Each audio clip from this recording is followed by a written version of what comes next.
Okay, all of you at Revolution Golf. I'm going to talk a little bit about a fairway wood and why I think sweeping a fairway wood off the ground is a bad image, especially for amateur golfers and people who are coming into the game.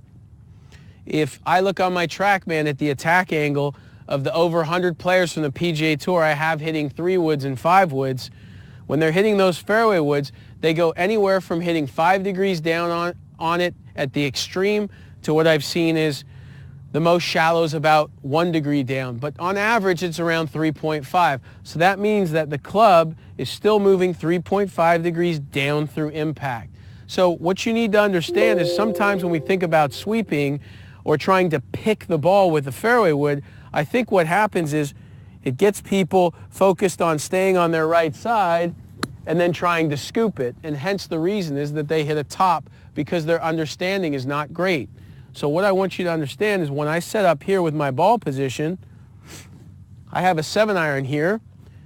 The reason I want you to still feel like you're still trying to compress an iron but with your fairway wood is because when I set up here with my ball position under my logo, you can look with my stance pretty much at this width. If I take this basically perpendicular to my spine, you can see that the club's on a slight incline. So my left shoulder's slightly higher than my right. Now that's going to get even a little more so when my right arm hangs below my left.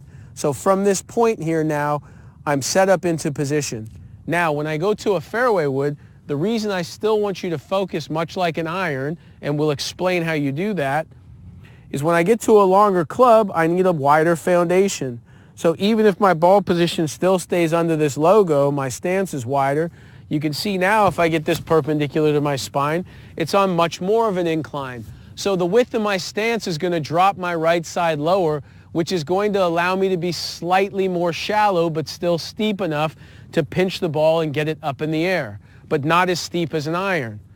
So what I want you to focus on is rather than staying on your right side and trying to scoop the ball into the air, we're still trying to make sure, as we've spoke about often, if this is the low point of my arc, I don't want my low point moving backwards, and I don't want it moving up too much because that's going to make the club fly up through the ground.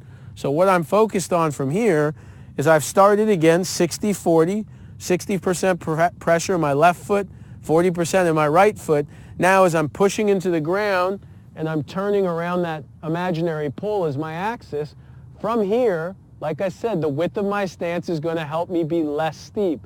But from here the focus is still to push off the right side, starting to push into that left foot and making sure as I'm coming through that my low point is moving forward. And in doing so, as the club starts releasing through this point of linear speed, I have enough shaft lean at that point to get the club moving down enough to allow me to hit the fairway wood the way that I want.